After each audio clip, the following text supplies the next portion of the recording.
अच्छा देखिए स्टूडेंट्स, अब मैं आप लोगों को एक्सप्रेशन फॉर ड्रिफ्ट वेलोसिटी के बारे में बता रहा हूँ। ठीक है, ये इलेक्ट्रॉन की ड्रिफ्ट वेलोसिटी, ड्रिफ्ट कहने का मतलब खिसकना, ठीक है, खिसक रहा है। तो इसकी जो ड्रिफ्ट वेलोसिटी होती है किसी भी कंडक्टर के अंदर, उसका क्या फॉर्मूला बनता है, क्या एक्सप्रेशन बनता है, ये हम लोग अभी चेक करेंगे। ठीक है, तो देखिए कंडक्टर के अंदर जो फ्री इलेक्ट्रॉन्स होते हैं, ये मान लीजिए एक कंडक्टर है, इस कंडक्टर के अंदर फ्री इलेक्ट्रॉन्स जो वो रैंडमली मूव करते रहते हैं, किसी भी डायरेक्शन में मूव करते रहते हैं वो। ठीक है, तो वो जब किसी भी डायरेक्शन में मूव करते रहते हैं तो उसका जो, क्यों ऐसा मूव करते हैं, क्योंकि उसमें एक थर्मल एनर्जी होती है। तो उसकी जो एवरेज थर्मल वेलोसिटी होती है वो जीरो होती है। ठीक है, average thermal velocity of electron is equal to zero. ये बात समझ में आ रही है? क्योंकि ये जो फ्री इलेक्ट्रॉन्स है यही तो करंट के लिए रिस्पॉन्सिबल होता है, और ये किसी भी डायरेक्शन में रैंडमली मूव कर रही होती है। मतलब एवरेज की बात करें तो नंबर ऑफ 5 इलेक्ट्रॉन्स यदि मान लो लेफ्ट हैंड साइड में जा रही है, तो 5 इलेक्ट्रॉन्स राइट हैंड साइड में जा रही है। मतलब 5 इलेक्ट्रॉन्स यदि लेफ्ट हैंड साइड में थोड़ी दूर मूव किया, तो वही पाँचों इलेक्ट्रॉन्स राइट हैंड साइड में मूव कर गया। ठीक है ना? मतलब यदि दोनों की एवरेज निकाले तो एवरेज वेलोसिटी इसकी जीरो हो जाती है। ये बात समझ में आ रही है? तो अब देखिए यहाँ पर ये एवरेज इनिशियल वेलोसिटी मान लीजिए अरबों खरबों इलेक्ट्रॉन्स है ना, तो मान लीजिए u1 u2 un तक, डॉट डॉट डॉट un तक, ये सभी n फ्री इलेक्ट्रॉन्स की रैंडम वेलोसिटी है। तो उसकी एवरेज वेलोसिटी क्या बनेगी, सबका एवरेज निकाल देंगे, सबको सबकी इनिशियल वेलोसिटी को प्लस करके और उस नंबर से डिवाइड कर देंगे, that is equal to zero, मतलब एवरेज वेलोसिटी निकल जाएगी। ठीक है, अब जब हम इसमें बैटरी से कनेक्ट करते हैं, इस कंडक्टर को जब हम बैटरी से कनेक्ट करते हैं, तो ये सारे इलेक्ट्रॉन्स फिर भी रैंडमली मूव तो करते रहते हैं, लेकिन इनका एक पर्टिकुलर डायरेक्शन सब बन जाता है। ठीक है ना? और वो डायरेक्शन किधर होता है, इलेक्ट्रिक फील्ड के अपोजिट डायरेक्शन में होता है। इलेक्ट्रिक फील्ड जिधर जा रही है, मान लीजिए electric field left to right जा रही है, तो इलेक्ट्रॉन्स इसके ऑपोजिट राइट टू लेफ्ट जाएंगे। बात समझ में आ रही है? क्योंकि ये इलेक्ट्रिक फील्ड इस इलेक्ट्रॉन के ऊपर फोर्स अप्लाई कर रहा होता है, जिसके वजह से हमें, अच्छा, करंट की डायरेक्शन इलेक्ट्रिक फील्ड की डायरेक्शन में होगी। ठीक है, तो यहाँ पर देखिए जो फोर्स अप्लाई करता है वो फोर्स का एक्सप्रेशन है minus e into electric field. Electric field का फॉर्मूला होता है फोर्स अपॉन चार्ज, और चार्ज यहाँ पर क्या है, इलेक्ट्रॉन है। ठीक है, इलेक्ट्रॉन जो कि निगेटिव है, इसलिए माइनस में लगा, ये माइनस साइन कहने का मतलब कि ऑपोजिट डायरेक्शन में फोर्स अप्लाई हो रहा है। इलेक्ट्रिक फील्ड जिस डायरेक्शन में जा रही है, इलेक्ट्रॉन के ऊपर जो फोर्स है वो अपोजिट डायरेक्शन में है। मतलब इलेक्ट्रिक फील्ड और फोर्स अप्लाइड ऑन इलेक्ट्रॉन, इन दोनों की डायरेक्शन अपोजिट है, इसलिए माइनस साइन लगा दिए गए हैं। ठीक है, ये बात समझ में आ रही है? तो यहाँ पर देखिए एम इंटू ए, अब ये फोर्स को हम लोग क्या लिखते हैं, मास इंटू एक्सेलरेशन। ठीक है, और that is equal to minus e into electric field, यहाँ से हम लोग एक्सेलरेशन निकाल सकते हैं। ये तो Newton second law, F equal to M A, यहाँ से एक्सेलरेशन निकल गया। एक्सेलरेशन का formula minus e into electric field upon m. ठीक है, इलेक्ट्रॉन जो एक्सेलरेट हो रहे हैं, तो इलेक्ट्रॉन्स जैसे कि यहाँ पर रैंडमली मूव कर रहे हैं, तो ये इलेक्ट्रॉन्स, फ्री इलेक्ट्रॉन्स जो सो मेटल आयंस के साथ में कोलाइड कर रहे हैं। ठीक है, तो जैसे ये टकरा गए, एक बार टकराए तो इसकी वेलोसिटी इंक्रीज हुई। इंक्रीज मतलब जब तक दूसरा टक्कर नहीं हो जाता तब तक उसकी वेलोसिटी इंक्रीज होगी, मतलब इलेक्ट्रॉन एक्सेलरेट करेगा। ठीक है, लेकिन ये जो वेलोसिटी इंक्रीज हो रही है, एक्सेलरेशन जो हो रहा है, ये बहुत ही शॉर्ट टाइम के लिए होता है। ठीक है, ये बात समझ में आ रही है? बहुत ही शॉर्ट टाइम के लिए होता है, और नेक्स्ट कोलिजन तक, फिर नेक्स्ट कोलिजन में जब दूसरी टाइम्स जब ये टक्कर खाएगी तो इसकी वेलोसिटी फिर से ख़त्म हो जाएगी। बात समझ में आ रही है? तो यहाँ पर ये देखिए फाइनल वेलोसिटी की यदि हम लोग बात करें, इलेक्ट्रॉन की फाइनल वेलोसिटी की, तो देखिए यहाँ से इलेक्ट्रॉन है, ये मान लो इस डायरेक्शन में जा रही है, ऐसे मूव कर रही है, रैंडमली मूव कर रही है। तो सपोज करो यहाँ से शुरू हुई, तो इसकी इनिशियल वेलोसिटी वी आई मतलब इनिशियल वेलोसिटी ऑफ इलेक्ट्रॉन। अब ये एक्सेलरेट हुई, एक्सेलरेट होकर के यहाँ पर फिर से टकराएगी। इसकी टक्कर से पहले की जो स्थिति है वही इसकी फाइनल वेलोसिटी है। ठीक है, जिसको वी एफ से रिप्रेजेंट कर रहे हैं। तो अब देखो, मान लो एक इलेक्ट्रॉन की हम लोगों ने वेलोसिटी निकाली, v1 vector equal to u1 vector plus a vector, मतलब एक्सेलरेशन इंटू टाउ वन। ठीक है ना, v equal to u plus a t, वहाँ से ये फॉर्मूला से निकल के आ रहा है। उसी तरीके से दूसरे इलेक्ट्रॉन, तीसरे electrons, n number of electrons की हम लोग फाइनल वेलोसिटी को निकाल सकते हैं। ये बात समझ में आ रही है?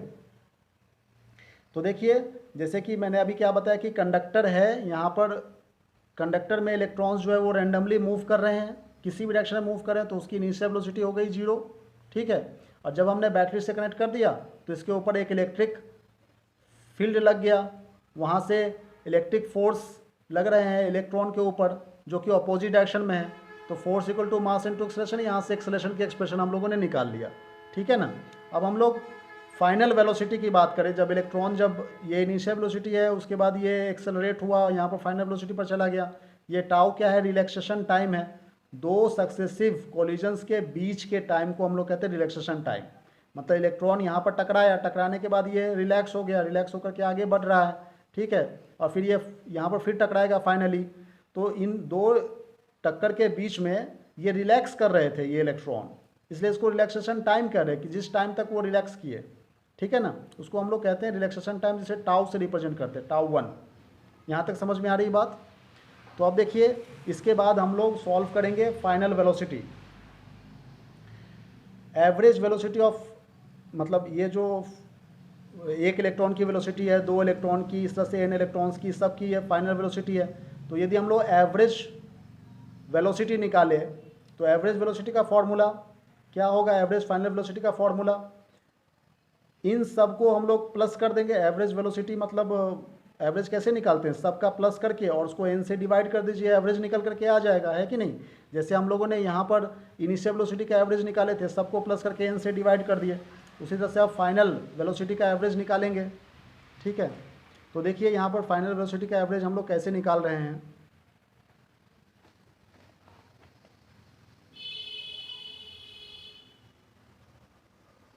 ये हम लोग average velocity of n electrons की बात कर रहे हैं। ठीक है, तो यहाँ पर एवरेज वेलोसिटी निकालने के लिए हम लोग लिखेंगे v average equal to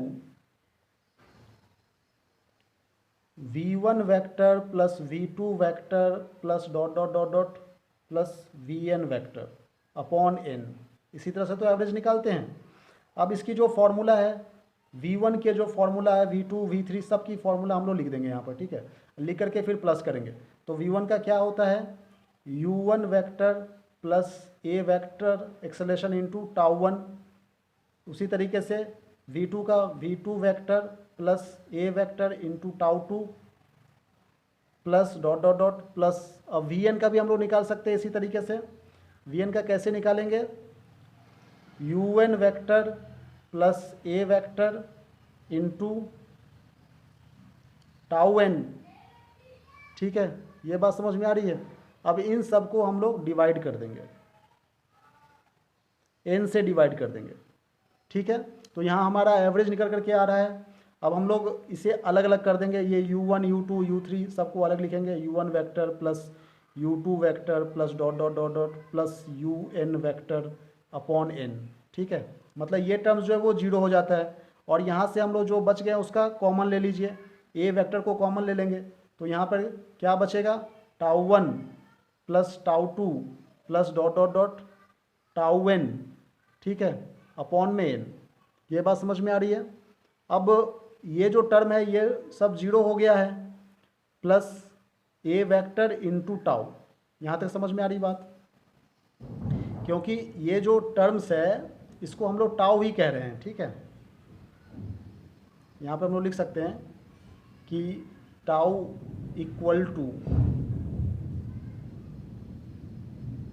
tau 1 plus tau 2 plus dot dot dot plus tau n upon n। ठीक है, तो इसलिए यहाँ पर हमने ये जो एवरेज वेलोसिटी है वो निकल करके आ गया। अब ये जो एवरेज वेलोसिटी है gain by the free electrons of a conductor due to the externally applied electric field is called the drift velocity. ये जो एवरेज वेलोसिटी है उसी को तो हम लोग ड्रिफ्ट वेलोसिटी कह रहे हैं। ठीक है ना, ये बात समझ में आ रही है। जो एवरेज वेलोसिटी है इलेक्ट्रॉन का वही एक्चुअली में ड्रिफ्ट वेलोसिटी है, जिसको हम लोग वी से रिप्रेजेंट कर रहे हैं। तो हम लोग यहाँ पर वी लिख देंगे, v equal to v average equal to, ये जो फॉर्मूला निकल करके आया, ए वेक्टर इंटू टाउ, ये लिख देंगे। ठीक है, यहाँ पर टाउ क्या है, रिलैक्सेशन टाइम है, दो इलेक्ट्रॉन्स के कोलिजन के बीच का टाइम है। ठीक है, अब एक्सेलेरेशन का जो एक्सप्रेशन हम लोगों ने पीछे फाइंड आउट किए थे वो वैल्यूज हम लोग यहाँ पे पुट कर देंगे, लिख सकते हैं we know that acceleration equal to minus e into electric field upon m. यही तो हम लोग जानते हैं एक्सेलरेशन का फॉर्मूला। अब ये वाला वैल्यूज हम लोग एक्सेशन का जो वैल्यूज है वो यहाँ पे पुट कर देंगे। ये बात कुछ समझ में आ रही है? इसकी वैल्यू यहाँ पे पुट कर देंगे। तो पुट करके हमें क्या आंसर आएगा? जो आएगा वही आंसर होगा। Drift velocity v d equal to, यहाँ देखिए, drift velocity v d equal to, इसकी वैल्यूज यहाँ पे पुट कर दीजिए, minus e into electric field upon tau upon m हो गया। ठीक है, यही एक्चुअल में हमारी वेलोसिटी थी ड्रिफ्ट वेलोसिटी का, इसे हमें फाइंड आउट करना था। यही हमारा एक्सप्रेशन है। ठीक है, फाइनल एक्सप्रेशन। और ये ड्रिफ्ट वेलोसिटी निगेटिव साइन क्यों लगाए? क्योंकि इलेक्ट्रिक फील्ड के अपोजिट डायरेक्शन में ये मूव कर रही है। ठीक है, इसको हम लोग अल्टरनेटिवली एक और तरीके से भी हम लोग निकाल सकते हैं।